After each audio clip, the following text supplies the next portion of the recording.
देखिए, मजदूरों के पास टाइम पास करने और उन्हें व्यस्त रखने के लिए लूडो, ताश और शतरंज भेजे गए हैं। मजदूरों को तनाव मुक्त रखने के लिए उन्हें योग करने की सलाह दी जा रही है। आज सीएम धामी ने मौके पर पहुंचकर अधिकारियों से बाकी विकल्पों पर भी चर्चा की।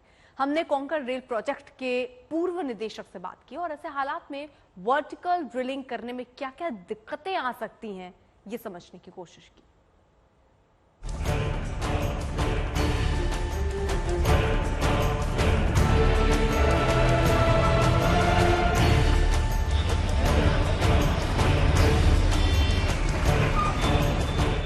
भले ही सुरंग में मजदूरों के रेस्क्यू में दिक्कत आ रही है, लेकिन सरकार ने संकल्प ले लिया है कि किसी भी तरह उन्हें सुरक्षित निकालना ही है। सीएम धामी ने सिलक्यारा टनल के अंदर जाकर हालात का जायजा लिया। वो हर विकल्प पर अधिकारियों से चर्चा कर रहे हैं। तो सभी ऑप्शंस पर हम काम कर रहे हैं और अभी हैदराबाद से आगर मशीन को काटने के लिए प्लाज्मा जो कटर है, प्लाज्मा कटर मंगाया जा रहा है और रात तक यहाँ पर आने से वो जल्दी, और जो कटिंग का काम है वो जल्दी होगा। आप देख रहे होंगे कि भारत सरकार के स्तर पर हो, राज्य सरकार के स्तर पर हो, सभी हमारी एजेंसियां, सारे लोग अपने फुल एफर्ट्स कर रहे हैं, जितने एफर्ट्स हो सकते हैं कर रहे हैं। और माननीय प्रधानमंत्री जी प्रत्येक दिन हर प्रकार से, मतलब कि कितनी वहाँ पर प्रोग्रेस हुई है, क्या परेशानी उसमें ऑपरेशन में आ रही है, अंदर सारे लोग सुरक्षित हैं, ठीक हैं, उनको भोजन पानी इत्यादि की सब व्यवस्था हो रही है और सभी प्रकार की चिंता कर रहे हैं। सभी एजेंसियां भी सहयोग कर रही हैं।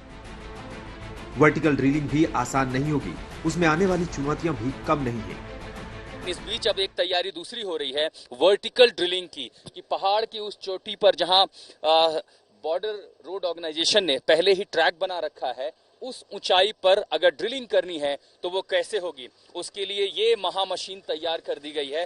दरअसल अब जिम्मेदारी होगी ओएनजीसी पर और उसके साथ साथ एसजीवीएनएल पर, सतलुज जल विद्युत निगम लिमिटेड। ये दो वो एजेंसियां जिनको वर्टिकल ड्रिलिंग में महारत हासिल है। अब इनकी कोशिश है कि ये बड़ा सा हाथी नुमा ये जो मशीन है इसे पहुंचाया जाए। अब आपके जहन में ये सवाल आएगा कि पहाड़ की पूरी इतनी ऊंची चोटी पर ये विशाल मशीन पहुंचेगी कैसे। दरअसल उसी के लिए इस पूरी मशीन को इस तरह के ट्रैक पर तैयार किया गया है। ये ट्रैक पहले ही जो दोनों एजेंसियां हैं उन्होंने इसको तैयार कर लिया है। आप देखिए कि टैंक कहीं भी चढ़ जाते हैं। ये मशीन अब ये करेगी कि कितनी भी, इनका आपको इंक्लाइन दिखाते हैं, इंक्लाइन जिस तरह का, उस पर पहिए की गाड़ियां पहाड़ की चोटी पर ले जाना मुश्किल है। और इसीलिए दोनों एजेंसियों ने जब इस मशीन को यहाँ पहुंचाया गया, उसको तुरंत सबसे पहले ये ट्रैक तैयार किए हैं। हमने बेहद चुनौती वाले प्रोजेक्ट कोंकण रेल के पूर्व कार्यकारी निदेशक विनोद कुमार से भी वर्टिकल ड्रिलिंग में आने वाली दिक्कतों के बारे में पूछा, तो सुनिए वो क्या बोले।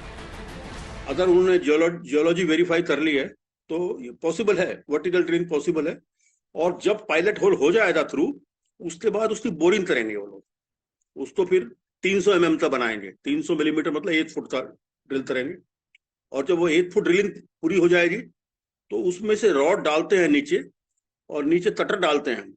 और वो कटर जो है वो करीब 1.2 मीटर या 4 फुट का होता है। वो उसको एनलार्ज करता हुआ आता है, बड़ा करता हुआ आता है। और उसका जो जितना मलबा है, उसकी जो ड्रिलिंग एक्सकवेशन करने के बाद जितना उसमें से वो रेशे जो उसकी मिट्टी निकलती है, वो सब नीचे चली जाती है टनल में। लेकिन ये प्रोसेस जो है थोड़ी सी 7-8 दिन में, 9 दिन से कम मुझे नहीं लगता कि पॉसिबल हो पाएगा।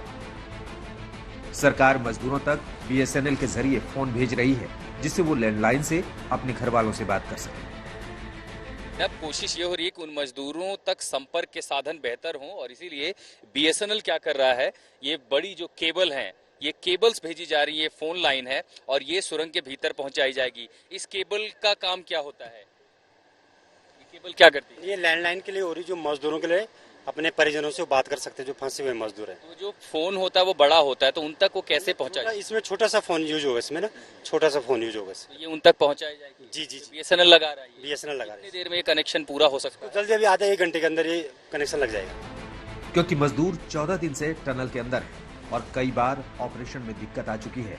ऐसे में मजदूरों का मनोबल बढ़ाने के लिए मनोवैज्ञानिक भी लगे हुए हैं। ऑपरेशन में देरी की वजह से मजदूरों को लूडो, शतरंज और ताश खेलने के लिए दिए गए। मजदूर सुरंग के अंदर चोर पुलिस खेलते हैं और योगा भी कर रहे हैं ताकि वो तनाव मुक्त रहे। डॉक्टरों की टीम रोजाना मजदूरों से बात करती है, उनकी सेहत और मानसिक स्थिति पूछती है। रेस्क्यू टीम रोजाना सुरंग में फंसे मजदूरों से 30 मिनट बात करती है। इंतजार अब और भी लंबा होता जा रहा है और इसका असर 41 मजदूरों के मनोस्थिति पर पड़ रहा है, उनके मनोबल पर पड़ रहा है, तो बाहर उनके परिवारों का भी हाल बुरा है। इस बात की जानकारी, इस बात की समझ हमें बिहार के बांका के वीरेंद्र किस्कू के परिवार के बातचीत से पता चलता है, जो ये दावा कर रहे थे कि आज सुबह वीरेंद्र ने खाना नहीं खाया, उसका मनोबल टूट रहा है, वो परेशान हो रहा है। और यही वजह है कि अब रेस्क्यू एजेंसीज ने तय किया है कि डॉक्टर्स की टीम और साइकियाट्रिस्ट की टीम इन मजदूरों से बात करेगी, उनका मनोबल बढ़ाएगी। हमने एक्सपर्ट और वैज्ञानिकों से भी ये जानने की कोशिश की, क्या रेस्क्यू में देरी की वजह देवभूमि उत्तराखंड के पहाड़ों की खास बनावट भी है। उत्तराखंड की जो पहाड़े हैं, जो हिमालय पर्वत श्रृंखला में आते हैं, ये देश के ही नहीं विश्व के सबसे नवीनतम पहाड़ है। ये आज भी एक्टिव है। इंडियन प्लेट्स उत्तर की ओर जा रही है, तो वहाँ भूकंपीय घटना और जो संरचना है उसमें दरारों का उत्पन्न होना एक कॉमन सा व्यवस्था है पहाड़ के अंदर। जब आप सुरंग बनाते हो, चाहे आप प्लेन में बनाओ या पहाड़ पे बनाओ, 2-3 चीजें हैं जो सरप्राइज एलिमेंट की तरह मिलती है। वहाँ पे शियर स्ट्रेस कितने हैं, वेजिटेशन कवर कैसा है, बहुत सारे फैक्टर हैं जिससे कि मिट्टी स्टेबल है या नहीं है, उस पर डिपेंड करता है। रेस्क्यू में आ रही चुनौतियों से पार पाने के लिए पीएमओ के पूर्व सलाहकार भी मौके पर मौजूद हैं। लगातार जो हम काम कर रहे हैं उसमें अड़चने कहीं न कहीं स्वरूपों में हमारे सामने आई हैं। अब जैसे पाइप के अंदर छोटे एक पाइप का फंस जाना, उसका गोल घूम करके ऑगर को फंसा देना, या पाइप के मुंह पर लैटिस गर्डर का आकर के हमारे काम को रोक देना, या हमारी मशीन के फाउंडेशन का थोड़ा सा वीक हो जाना। ये छोटे मोटे उदाहरण हैं जिनकी वजह से हमें काम में बाधा मिली, लेकिन मैं ये कह सकता हूँ बिल्कुल सकारात्मकता के साथ कि अगर चुनौतियां मिली हैं, अगर बाधाएं आई हैं, तो हमने उनको जीता भी है। सरकार और रेस्क्यू टीम मजदूरों के परिवार वालों को भरोसा दिला रही है कि हौसला बनाए रखें। अगर परिवार मानसिक रूप से मजबूती बनाए रखेगा तो अंदर फंसे मजदूरों की हिम्मत बनी रहेगी। बहरहाल आज तक की टीम रेस्क्यू से जुड़े हर अपडेट आप तक पहुंचाती रहेगी। अमित भारद्वाज के साथ आशुतोष मिश्रा, उत्तरकाशी, आज तक।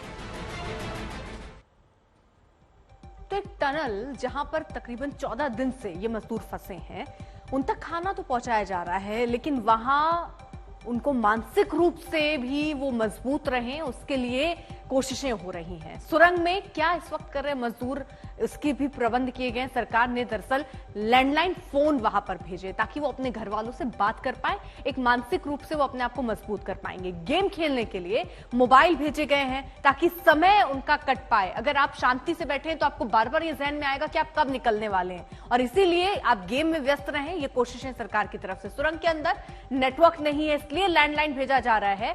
लूडो, ताश, शतरंज जैसे खेल जो है वो भी वहां भेजे गए हैं ताकि वो खेल वो लोग आपस में खेल पाए, तनाव मुक्ति के लिए। और तनाव मुक्ति के लिए देखिए योग करने के लिए भी उन्हें कहा गया और योग भी वो कर रहे हैं। और वहां मनोवैज्ञानिक भी बुलाए गए हैं। डॉक्टर रोज मजदूरों से करीब आधे घंटे बातचीत करते हैं, उनकी मनोदशा को समझते हैं, सेहत, मानसिक स्थिति की जानकारी मजदूर से लेते हैं और उसी हिसाब से उनको आगे के लिए गाइड भी करते हैं। रेस्क्यू टीम रोज 30 मिनट तकरीबन उनसे बात करती है, उनको ये भरोसा देती है और ये बताती है कि कैसे वो प्लान कर रहे हैं और कब तक उन तक पहुंचा जा सकता है। खाने पीने का सामान भी वहां पर दरअसल भेजा जा रहा है और जो भी उनको आवश्यकताएं हैं वो आवश्यकता भी उनकी पूर्ति की जा रही है।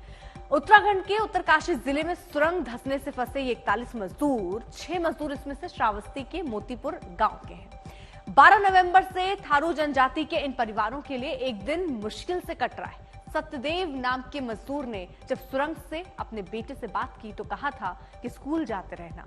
अब सत्यदेव के माता पिता भी घबराए हुए हैं, उनकी चिंता बढ़ रही है। सत्यदेव की पत्नी यानी दिव्यांश की मां ने जब से सुना है कि वो सुरंग में फंस गए हैं, तब से रो रो कर बुरा हाल है। वो घर के अंदर बीमार पड़ी हुई हैं। घर में सिर्फ दिव्यांश और सत्यदेव के पिता और मां हैं। पूजा पाठ कर रहे हैं? हाँ, करते हैं। क्या मांग रहे हैं? अब तो सिर्फ खैरियत सबकी। अरे मांग का भगवान से ये कहते हैं कि सुरक्षित रखें, सुरक्षित निकालें। क्या पता चला आज? पता चला कुछ क्या हुआ वहाँ पे? आप लोगों को बताया जा रहा है वहाँ पर कोई है आपका? वहाँ से डेली रोज शाम सुबह 2-2 घंटा 3-3 घंटा पर वहाँ से खबर आया करता है। हम लोग खबर लेते हैं, वहाँ सब मिलता है। आज जो है 12 बजे निकलने की आशा था, लेकिन आगे सरिया पड़ गए, मशीन फंस गए। अम्मा, इतने दिन से बेटा सुरंग में फंसा हुआ है, भगवान से मना ही रही होंगी?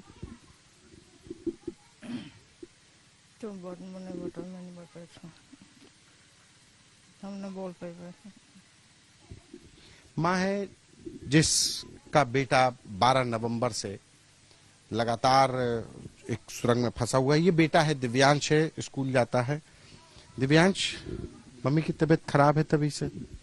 वही जब से सुनी है कि वो सुरंग में फंसे हैं तभी से रोती हैं और खाना भी कम खाती हैं, तो वही कमजोर हो गई हैं, तभी से तबीयत खराब है। आप पापा से बात हुई आपकी? हाँ, उस दिन फोन किए थे, वहीं पर जब बताया कि कैमरा वैमरा लग गया अंदर, तब फोन किए थे कि सब ठीक हो गए हैं, सब स्कूल जाना, स्कूल भी आप लोगों को खुल गया है।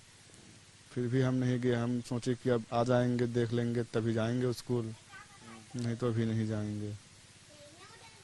पापा सुरंग में फंसे होकर के कह रहे हैं स्कूल जाओ? जी, सुरंग में फंसे हैं, फिर भी कह रहे हैं स्कूल जाओ।